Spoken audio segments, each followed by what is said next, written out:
a school in the Amazon, the heartfelt testimony of a former missionary, and a church plant in Lynn, Massachusetts. All this and much more coming up next.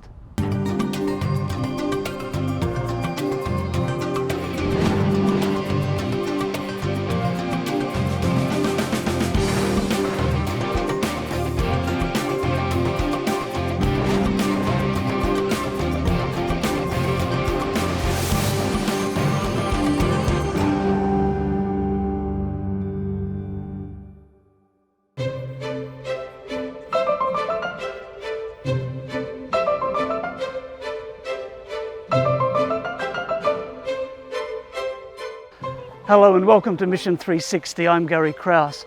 Today's program is coming to you from just north of Boston in Massachusetts, and I'm actually standing on Revere Beach, which is the oldest public beach in the United States, established in 1896. And we're going to be looking at the city of Lynn and mission that's taking place there. But first of all, we're going to travel to various parts of the world to see frontline mission in action. And first up, let's travel to the Amazon to see a school that is a lighthouse for the gospel. In the heart of the Amazon jungle, a school pulses with the love of Christ. Meet the EAI, Adventist Agro-Industrial Institute. The state of Amazonas is located in the north of Brazil and has the largest tropical rainforest in the world, in addition to the Amazon River, which is 7,000 kilometers long. An hour away from the state capital, Manaus, is EAI, which was founded in 1964. There are 2,500 hectares of land. That's a lot of land, and because of that, this boarding school is focused on agriculture. We are now in our school with 40,000 acai trees.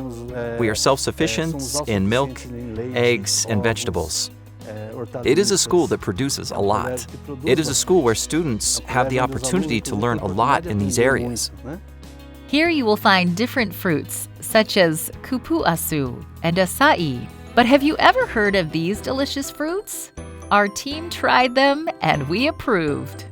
Acai is something different. What does it look like? It doesn't look like anything you know. Acai has its own wonderful taste. And cupuaçu is a wonderful fruit. It's a little sour, but delicious. You can make juice or cream. It's a delicacy. It is a school that has few resources to maintain its more than 300 students. Most students have scholarships.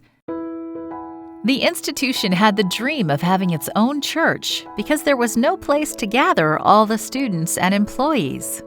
The difficulties were very great, and we met in what we call a chapel. It was a narrow, small, and very uncomfortable chapel. There was a need to have something broader, something capable of functioning as a church. And when I had the privilege of attending the inauguration of this church, a tear flowed for having known the difficulties of the past. And today, I understand that God was concerned about this school. That's why in 2014, 13 Sabbath offering funds from around the world were sent to help build this 500-seat church. It's a beautiful church to honor God's name, to promote mission, and to reach new people for Christ. Employee Jose Brazil arrived at the school in the 1980s and helped build this dream. Look, we work a lot in this church, right along with employees and students. We worked in the morning, in the afternoon, and at night. The entire community was involved, including the students, so that we would have this blessing that we're seeing today. Because we waited almost 50 years for this blessing, thank God it arrived. The inauguration took place in October 2016. Now the school is able to better nurture a spirit of mission in its students. Students love to sing, pray, and participate in church programs. They will be future leaders in their churches. They are students who come from different places, including riverside communities along the Amazon River. I am from a riverside community called Bom Sucesso, where 98% of the community is Adventist. Since I arrived, it was a dream to have a church here. I took part in carrying bricks, carrying rubble that was there. I took the students from the residential area to work.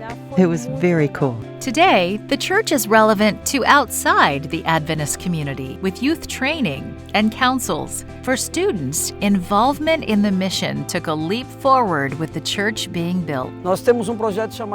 We have a project called The Caravan, where students have been going to the surrounding churches to preach, and in the afternoon we do social missionary work. This year, we're taking a step further as an institution and as a church. We are establishing a missionary nucleus here. Last year alone, 20 students were baptized because of this church, and they will be a beacon in their homes when they finish their studies.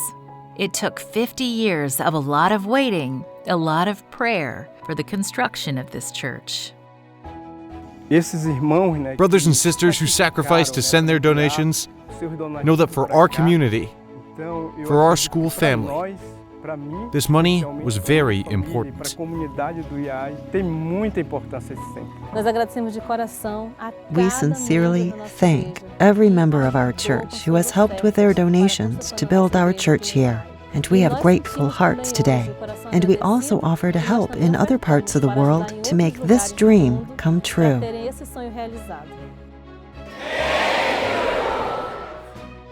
Thank you for helping to build this and many other churches around the world.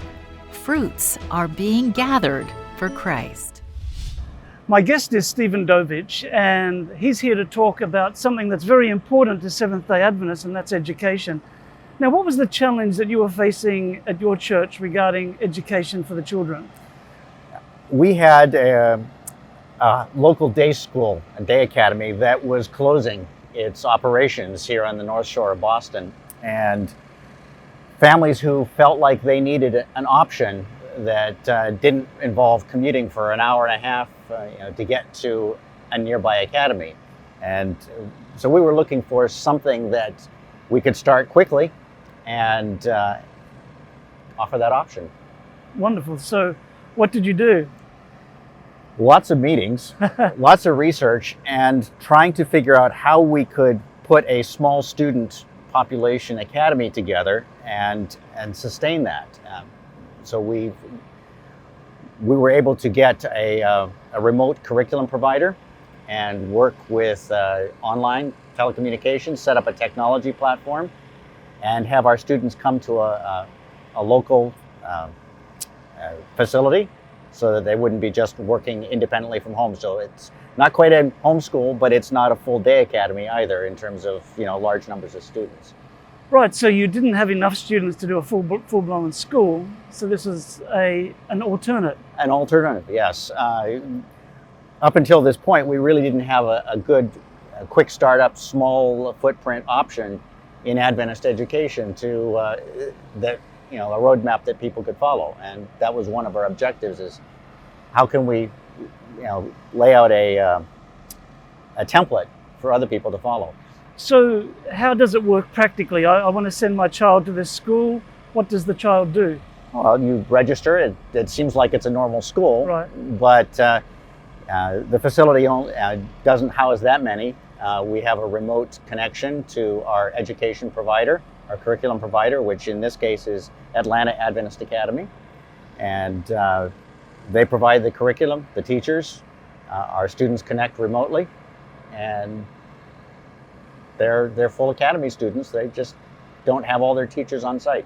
So you have monitors up in the room for the kids? We have, each student has a laptop assigned to them, and so they can connect to whichever class they're in. Within that same common room, we have freshmen, sophomores, juniors, seniors at times, and they each follow their individual class, classes, yeah. Now, this seems like an ideal solution during COVID, but you actually did this before COVID. We had started the year before COVID. And so when COVID hit, we'd already been going for 1 year, and lockdown happened, and we just sent the laptops home with the students, and they kept doing what they were doing before. So why was it so important to your church to have some sort of Adventist education for the children? Our church had been making an investment in the Adventist education support for children of our member families. But with that option disappearing, we felt like we should redirect that budget to a new academy model so that we could have an option for secondary education on the Boston North Shore. So why not just send them to the local public school? Many families do, but there are also families who want Adventist education and want it desperately enough that they're willing to try a new model. Right. And how have the children responded to this new model? We've been successful. There are kids that have been coming year after year, even despite the fact that there aren't that many friends right. in their class with them, but they've felt empowered. I'm sure we can talk with our facilitator, Kevin Maldonado, and he can share some of what's going on as well, since he's there day to day. So he's there to just make sure that everything's working and the kids are doing what they're supposed to do. They're on task, and right. It's the local presence that provides responsible oversight, yeah. and connects with our curriculum providers and teachers down in Atlanta. So you have Southern accents teaching people in Massachusetts. How does that work? It works reasonably well. It's been a journey for us, and over the course of that journey, we've even the first remote curriculum provider that we were trying was San Gabriel Academy out on the West Coast. Oh, so wow. That's what we were doing through at the beginning of COVID. Yeah. So what are you looking for in the future with the school? We are looking to get to be robust, to have a level of organization and financial stability. This has been a journey of faith, and we're looking to see where God leads. And you find that your church is fully behind it? They have committed to providing the financing that rents the facility, pays for the internet, pays for the utilities, and so tuition and conference subsidies account for the curriculum costs, account for the facilitator, employing a facilitator. Now, have there been any interest from the non-Adventist community in this school?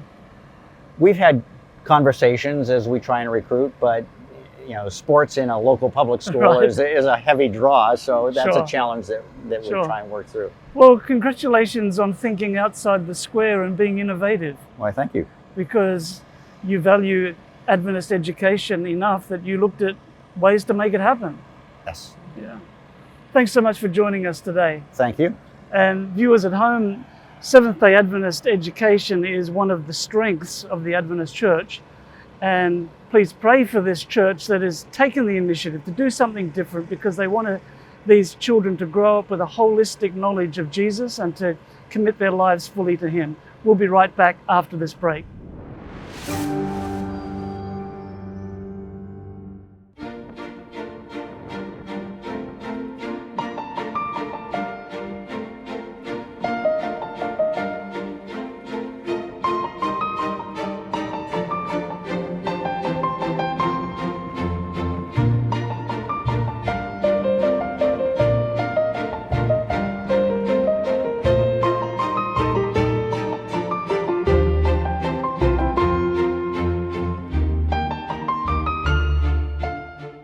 Welcome back to Lynn, and I'm standing in the High Rock Reservation, which is a public park here in Lynn, and it's elevated and you can see the Atlantic Ocean about half a mile away. And the observatory up here has a telescope. Come here one night and I guess you can see the rings of Saturn. Well, next up we're going to go to a very powerful testimony from Pastor Clayton Fetosa, who served as a missionary in the Middle East. I'm here with Pastor Clayton Fetosa, who served as a missionary in the Middle East. Thank you for joining us today.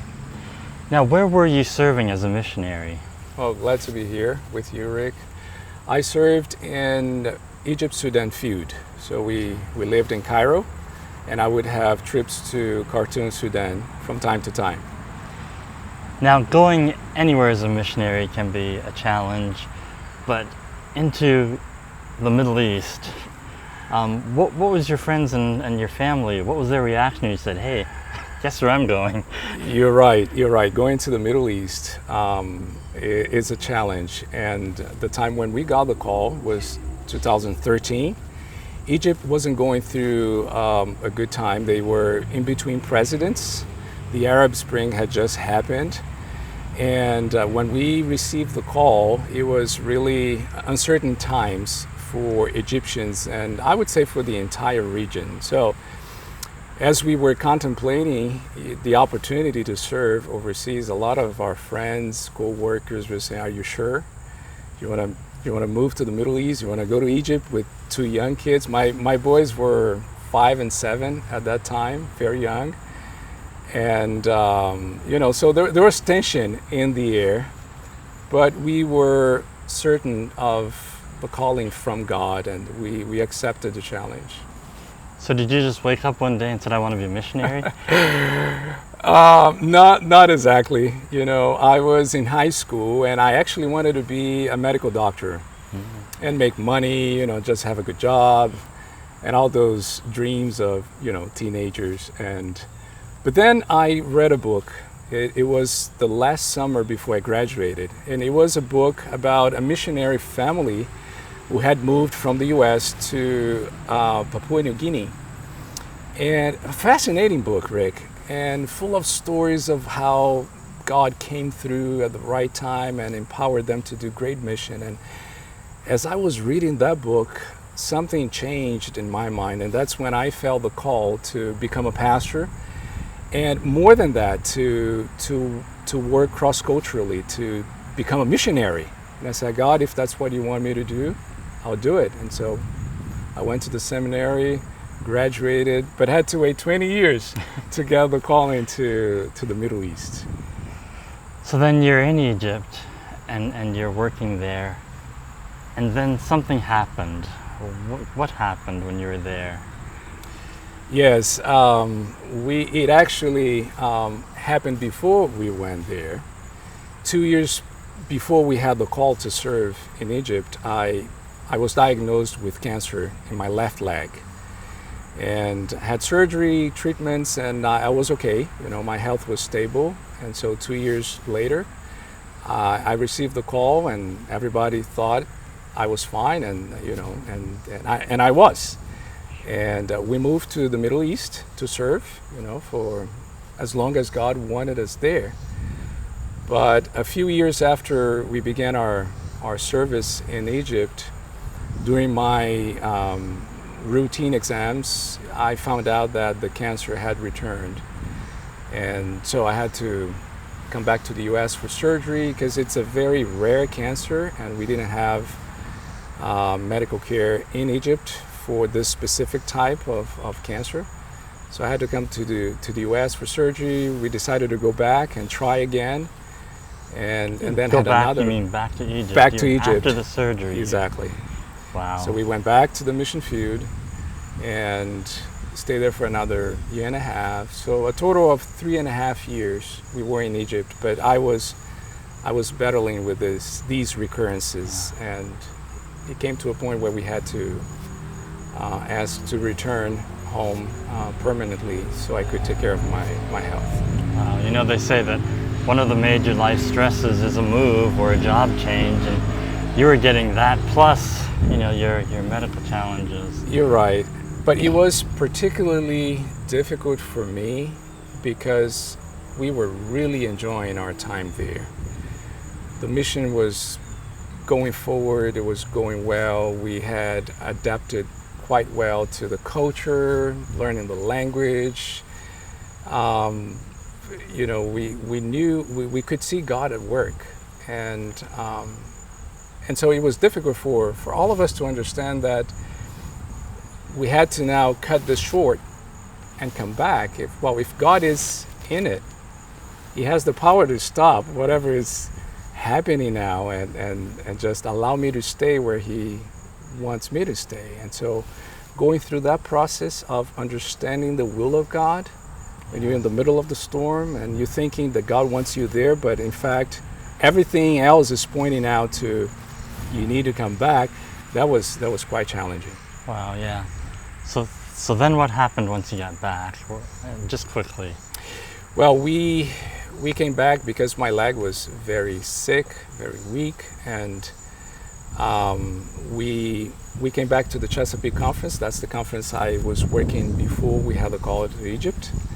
And I began to pastor a church again, and which was a gift from God, to return to pastoral ministry, something I love.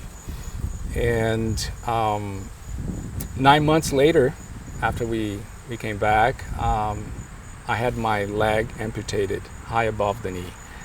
So they couldn't save my leg, and so I had an amputation, which is a life-changing procedure. So what are you doing now then? I continue to pastor the church. I was given when we moved back, this is in 2017, so I just completed 4 years of ministry in that church. I have a new leg, thank God for technology, and I have a prosthetic leg now, and I can move around freely. And I continue to minister, and with a new vision. I think God has given me the opportunity to minister with different heart now, if you will. Before my cancer, Rick, I would pray for people. I would go to hospitals and visit people who are sick, and I had one understanding of what life challenges are, and storms, circumstances, difficult situations are. But now that I have gone through a lot, and I face my battles, I think God has given me a special ministry, a heart that understands better, the people I serve.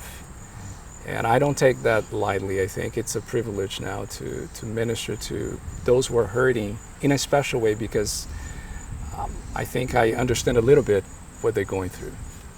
Just in closing, I know your storms aren't over, but what advice would you give somebody who's going through the storms? In just a very short statement. Trust God.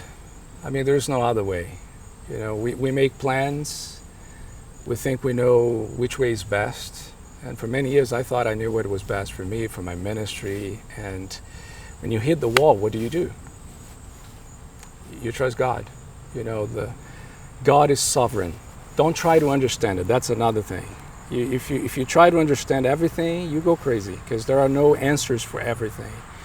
So just ask for trust, ask for faith, and move forward in faith. And one day God will just show us, that you were in the will of God, even if you could not understand why. If you're praying, if you're asking God for blessings, if you're asking God to come through your whatever problem you're facing, you will understand that you were in the will of God. Amen. Thank you very much for being with pleasure. us. And for those of you out there, thank you very much for joining us, and back to Gary.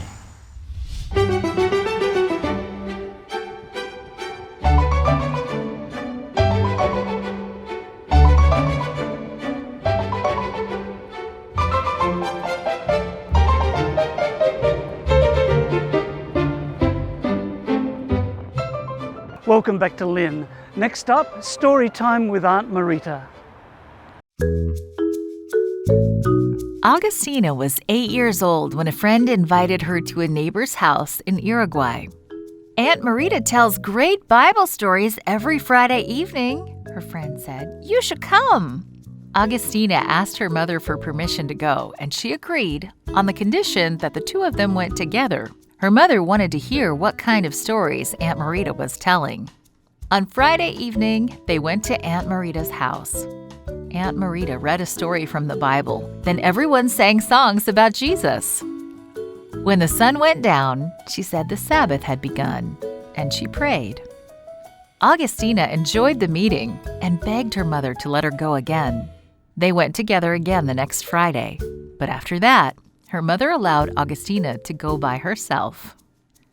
After a while, Augustina learned that on every Sabbath, Aunt Marita went to a small Seventh-day Adventist church a few blocks from her house.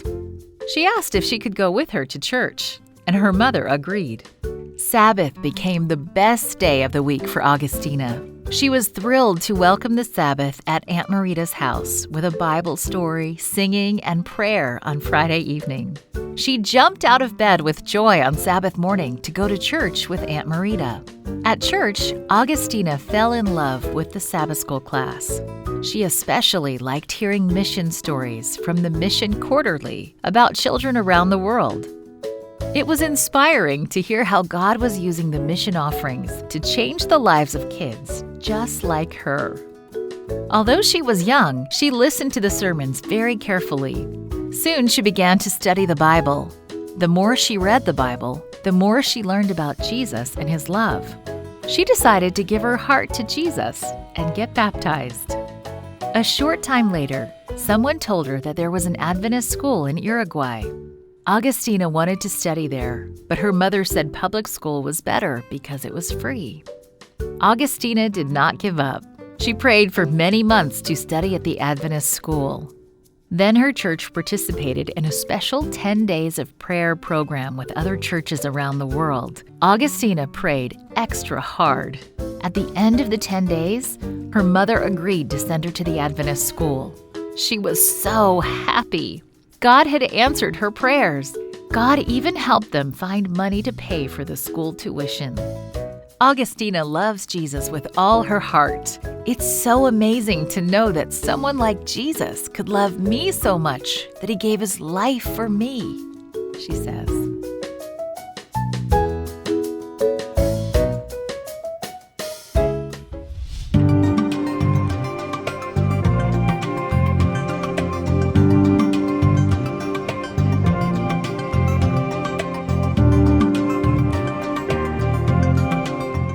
Well, thank you so much for joining us today for Mission 360. And I hope that you've enjoyed the stories, that you've enjoyed seeing our 360-degree view of mission around the world. And today we face many mission challenges. We have the urban areas. We have the 1040 window that stretches from Northwest Africa through the Middle East into Asia, where the majority of the world's population live, and the fewest Christians. We have tremendous challenges, but we have a bigger God, the one who said, "All authority in heaven and earth has been given to me, therefore go." And I want to thank you so much for your continuing support for Adventist Mission. You support Adventist Mission every time you pray for missionaries, every time you pray for global mission pioneers, every time you pray for centers of influence. So thank you so much. And thank you for your donations to Global Mission and your generous giving to the mission offerings. They do make a difference. Well, for Adventist Mission, I'm Gary Krause, and I hope that you can join me next time right here on Mission 360.